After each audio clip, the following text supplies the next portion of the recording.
Attention listeners, Aftersight's annual hike is coming up on July 27th. It was a really good experience for me. Visit aftersight.org/hike and become an audio trekker today. That hike today gave me so much courage.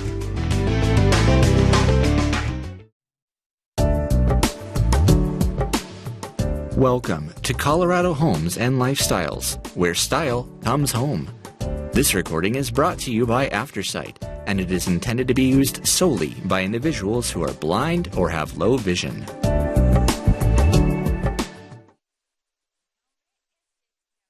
Thank you for joining us for the January-February 2021 issue of Colorado Homes and Lifestyles Renovation Elation issue. My name is Jerry Gingras. Welcome, Matt, from the editor. Refresher course. First, I hope 2021 will be a better year for each and every one of you. COVID and political polarity aside, we have found so much in the design world to get excited about, from furniture to hand-block textiles, from Denver native Michael Dowling's dramatic art to Connecticut creative Francis Palmer's gorgeous ceramic masterpieces.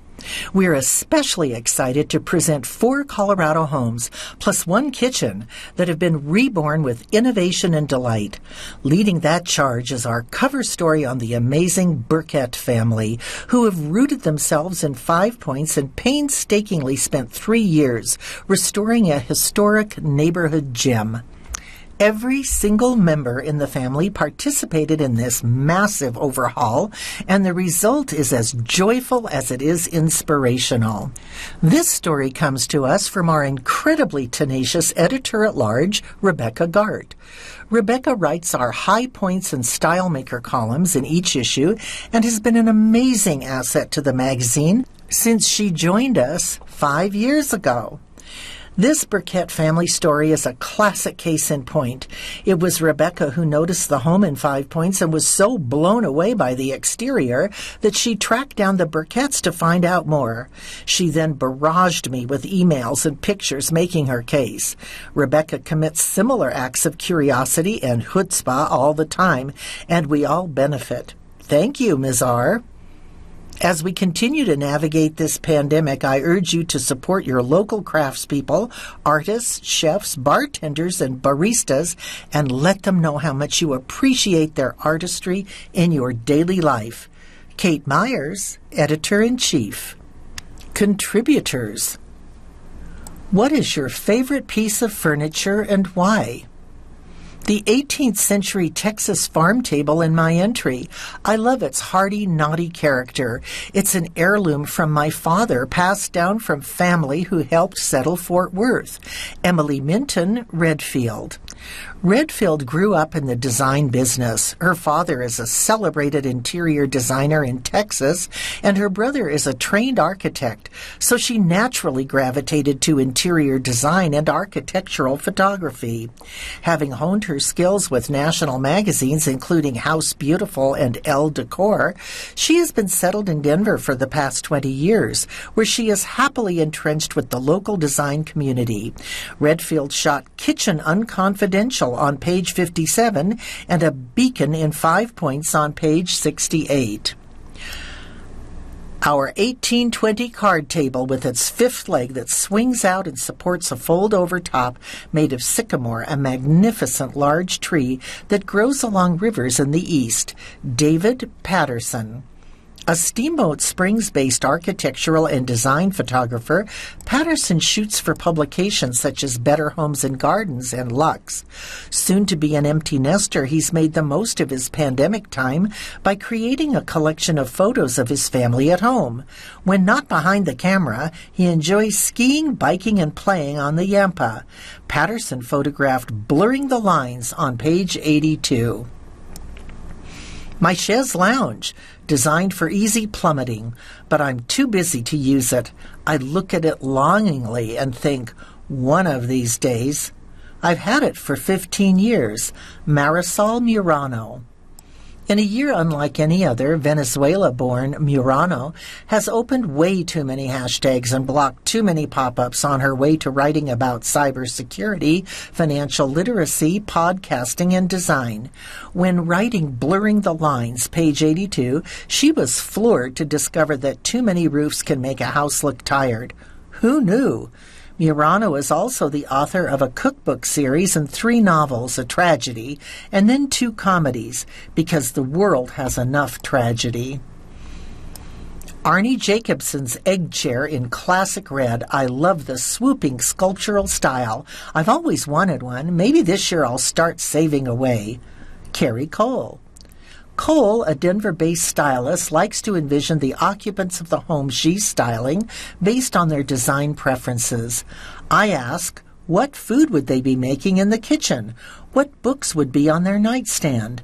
Then I bring in those extra touches, she says. Styling really is like telling a story that draws the readers into the picture. Also a creative entrepreneur, Cole and her husband run Colorado Caravan, an Airstream and vintage trailer restoration business. Cole styled a beacon in 5 points on page 68. Tastemaker, Frances Palmer. For Frances Palmer, famed ceramist, 2020 had its high points, including a new book, story by Catherine O'Shea Evans. Frances Palmer's fans have included Martha Stewart and the late Nora Ephron, and her Instagram followers have reached 75,000 and counting as of press time. And it all started when she was a new mom in search of a métier. I was trained as an art historian, but I didn't really start making ceramics until I was married and had a baby, and we moved up to Connecticut full-time, Palmer says. We had moved out from New York, so I was a little perplexed about what to do. I was out in the country with the baby, and my husband said, "You'll just think of something you've always wanted to try." I decided I wanted to do pottery and be able to make all the plates for my table. And what plates they are! Palmer's collection includes everything from soap dishes ringed by what look like real pearls to terracotta urns, all handmade by the artist herself in her Connecticut garden workspace and captured in her new book, Life in the Studio, Inspiration and Lessons on Creativity, Artisan 2020. Here, insight into her dazzlingly beautiful creative life. How would you describe your aesthetic and design philosophy? I like things that are simple and well-defined, elegant and real, and things that are thought-provoking and teach you something and show the intention of the artist. How would you describe the aesthetic of your work? I want my pottery to be functional. I want people to live with it every day and for the pieces to be part of their daily ritual. I think there's a common thread to them, which is, again, kind of the same thing about my overarching aesthetic. I want everything to be well-designed and useful, but I want it to be beautiful, to show my hand and have my spirit in with it, because it goes out into the world. I want people to have this sensibility around them when they live with my pots. I also want the pots to have this serenity and beauty and timelessness and just bring joy. What are some of your favorite flowers in your garden for color? When I plant the flowers, they start in the spring and go all the way through to fall. I love tulips, ballerina, and akabono because they can be picked unopened, and as they gradually bloom and then fade, each stage is beautiful. And of course I love dahlias, Clyde's Choice, Otto's Thrill, and Cornell because their color and forms are seemingly infinite. They bring much joy. I really strategize so that I have flowers all throughout the growing season. What is one of your prized possessions? A George Orr terracotta pot that a friend gave me. Orr was an American potter from Biloxi, Mississippi in the early 1900s, and he dug all of his clay out of the Mississippi River. I admire his work, so to have one of these pots is, I would say, my most prized possession. It's very simple, but it's so cool. It's an unglazed terracotta and thrown paper thin. I love that you can see the artist's hands in the forming and dents, and yet he has has a production stamp on the bottom or was an unequaled thrower, and I can sense his presence in the piece. What inspired your lamp collection collaboration? My friend Chad Jacobs of Bone Simple Design is a lighting designer. He and I decided that I would design the bases and just have a lot of fun. Then he would take the bases and make a shade inspired by the shape of the lamp. I look at a lot of sources. I have my undergraduate and master's degree in art history, so I look at ancient Greek pottery to come up with forms that could be intriguing as a basis for the lamp. Was it an uphill battle learning how to do ceramics? I've always made work with my hands. When I was in high school, I had originally wanted to go to school for printmaking, but then decided to go a more academic route. I felt that pottery was really a natural fit. I sat down at the wheel and realized that this was something I immediately loved to do, and I've loved to do it ever since. Is there anything people are surprised to learn about the process of making ceramics? I don't think people necessarily understand how long it takes or how many steps are involved. For example, if somebody orders a pot online, I make another 4 to allow for mistakes along the way and things that happen in the process. You have to account for things that happen in the firing that you won't know about till it's all over. When are you most creative? I think I was a farmer in another life because I get up super early, like 4:35 in the morning. From 5 to 8 in the morning is my best time of day, even if it's dark out. I have a good cup of coffee, make a list of what I want to do, and I'm ready to go. I can't think without coffee. My husband gets up super early too, and we make a cup of coffee, and he usually likes to have banana bread.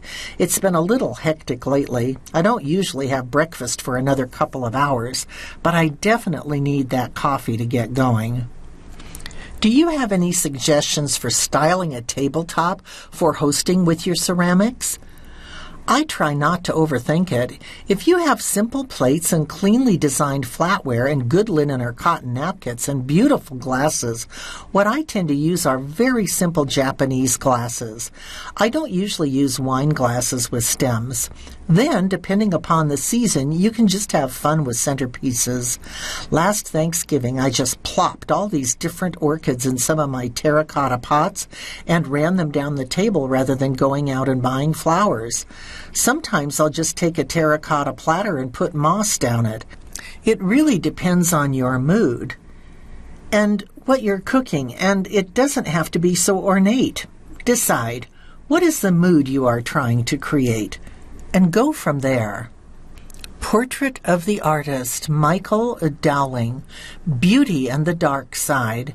Contemporary artist Michael Dowling blends classical techniques and deep storytelling with black paint, humor, and a bit of swagger.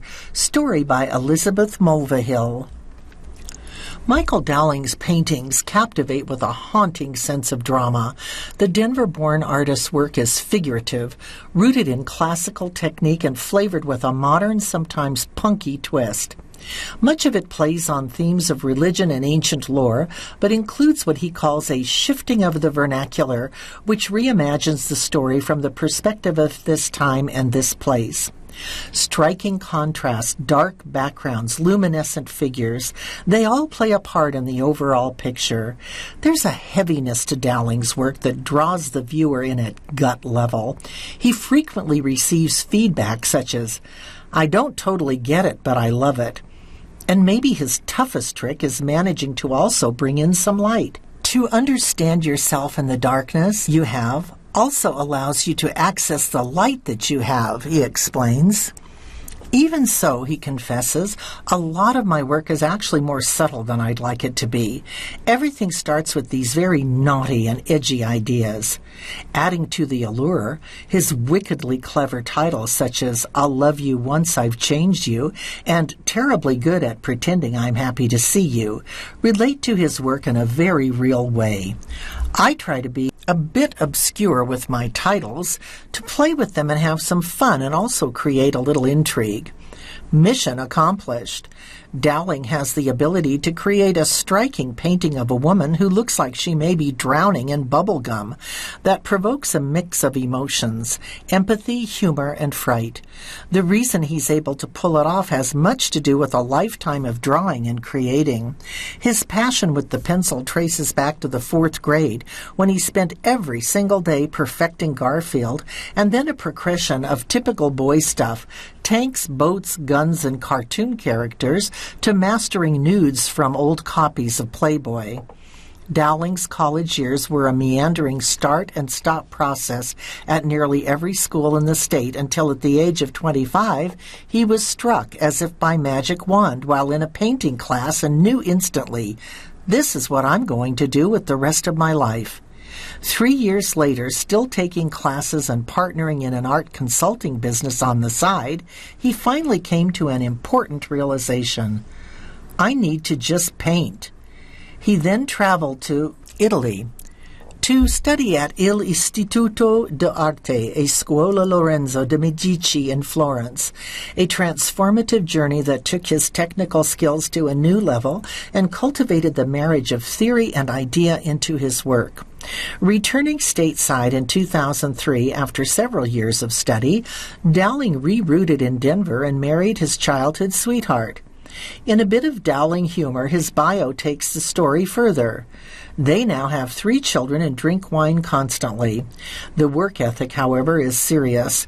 He typically produces 400 to 500 pieces a year. Inspiration always comes when I'm working, he says, when I'm painting, when I'm drawing, doing the work, and exploring ideas. High Points Style Maker, Max Martinez. The 35-year owner of the eponymous Max women's clothing boutiques in Boulder, Aspen, and Denver shares his favorite things. 1. Website, There with Care. A charity that helps families with critically ill children is incredibly dear to me, so it's become habit to check the wish list on the organization's website to see what is needed and to help however I can. therewithcare.org. Hair care. I like to keep things easy, but going to Al's Barbershop in Denver for a cut is a must. als-barbershop.net. 3. Skincare. Like my hair care, my skincare regimen is really simple, but I do indulge in Aesop soaps and creams. Everything smells divine. I'm a huge fan of the Rose by Any Other Name body cleanser, $17, and the Resurrection Aromatique hand balm, $30. Aesop Denver, aesop.com. 4. Outdoor activity. I've had a store in Aspen for 20 years, so I spend a fair amount of time there.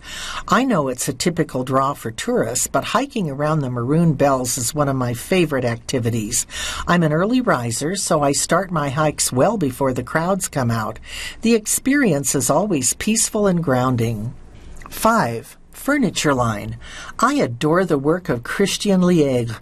One of my all-time favorite pieces I own is his Gauguin II coffee table from John Brooks. John Brooks, Denver Design Center, johnbrooksinc.com. 6. Bedding. Sheets by Fret are usually something special. I prefer to have sheets that last 10 years rather than having to replace them frequently, and the quality of Fret is unmatched. I'm a fan of the Hotel Classic sheet set, $400 to $550, because the finish of the cotton is completely delicious. Fret Aspen, fret.com. 7. Cultural attraction. The Museum of Contemporary Art Denver, MCA Denver, is one of my favorite spots to visit. I'm especially keen on their teen programs, which offer incredible opportunities to aspiring students in the area. mcadenver.org. 8. Store. I'm quite obsessed with flowers, so when I'm not traveling, I can often be found at Bloom by Anushka, picking up a fresh arrangement. Roses are my favorite because they come in so many varieties and colors. Also, roses were my mother's favorite, so naturally I adore them. BloomDenver.com. 9. Restaurant. Tavernetta in Denver. The entire experience is perfect, from the atmosphere and service to every offering on the menu. I'm vegetarian, so any of their handmade pastas that mingle with seasoned vegetables are always my top choice. TavernettaDenver.com. By Hand, Cardamom Designs. Fine Print. A Denverite's love affair with India sparks an artistic emergence. Story by Emmy Strongwater. What moves me the most is the history of the craft and how it stayed the same over hundreds of years. The uniqueness of hand-drawn designs that are also hand-carved, says Denver resident Kate Kellogg of Cardamom Designs, the growing line of hand-block printed textiles she creates and sells. The journey to her entrepreneurial business was anything but straight. She's an acupuncturist by trade, but the story of her path makes it clear that for her, when it comes to life and love, all roads lead to India. In 1993, Kellogg, then an undergraduate student at St. Lawrence University, spent her junior semester abroad in northern India. On that trip, she met her now husband, Rob Kellogg. In 2005, they adopted their then 2-year-old son, Milan, from Kerala, and when Milan was 12, the family took a year-long sabbatical in the state of Kerala, city of Trivandrum, to connect Milan with his birth nation and give him the opportunity to attend school there. Kellogg had always been an artist, with the influence of 2 generations of art teachers, father and grandfather, behind her, but it wasn't until the family's 2017 sabbatical she was able to fully focus on art. She signed up for an artist residency, a week-long block printing course at the Art Inn in Jaipur, which hosts artists from all over the world. It was so cool to me that I could take one of my drawings or paintings and turn it into a functional item, like a cushion cover or a scarf, or something that was wearable or usable art. After the course, Kellogg was introduced to her long-term mentor, Kushiram Pandey, a 5th-generation block printer. When the family returned to Colorado, Kellogg continued creating her hand-block textiles. In 2019, she returned to Jaipur for 2 weeks, sending her artwork ahead of time so that Pandey could carve the blocks and mix colors before her arrival. Once there, Kellogg made sample products designed to her liking so that Pandey can easily ship products to her as she orders them. Kellogg currently does her drawing, painting, and paperwork from home, housing her inventory in a basement office. Her hope is to visit India annually and continue expanding her art. Part of my draw to this business is growing the love and connection I have to India, the people, and the culture, which has enriched my life so much over the years. Trade Secrets. Kitchen Guru. Kitchen Unconfidential. A Colorado kitchen expert shares the thinking behind his brand spanking new home kitchen. Story by Catherine O'Shea Evans. Michael Otten is a Zen master of Colorado's luxury kitchens. The owner of Exquisite Kitchen Design, EKD, founded the company in 2005 with a major goal: to bring the show-stopping kitchens of the world's most famous cities to the Front Range. A lot of clients were going to Chicago or New York and LA, so I had this idea: why can't we create beautiful showroom with these high-end products here so they don't have to go to other metropolitan areas, he recalls. Now, EKD is a household name in Colorado and beyond, with 17 employees, including 5 in Otten's own family and 10 subcontractors, whipping up some of the most jaw-dropping kitchens ever seen, both in Colorado and far-flung lands from San Francisco to the Virgin Islands. With some 600 kitchens, many for megawatt celebrities and athletes he can't name, under his apron belt, Otten reflects on lessons he's learned and applied to his own newly remodeled Greenwood Village cook space. I found myself telling people it's our grown-up house, he says of his new kitchen, which he shares with his wife Lisa, co-founder and partner at EKD. We're empty nesters now. Our lives are different, so we're trying to set it up so we can entertain and have clients and friends over in a really casual, comfortable atmosphere. Here's how he made his own kitchen the definition of exquisite, and tips on how you can do the same. 10 things to consider before revamping your kitchen. Forget trends. Otten went for a sleek yet dramatic look that would be very at home in the Museum of Modern Art. I am glad that we're through these time period-inspired kitchens, Tuscan Italian or French country, Otten says. There's this whole push toward authenticity right now. A refrigerator can be stainless. It doesn't necessarily need to have these doors that enclose and disguise what it is. This article will be discontinued due to time constraints. But thank you for joining us for the January-February 2021 issue of Colorado Homes and Lifestyle's Renovation Elation issue. My name is Jerry Gingras. You've been listening to Colorado Homes and Lifestyles, where style comes home. If you enjoyed this program, please register for our free services at www.aftersight.org or by calling 303-786-7777.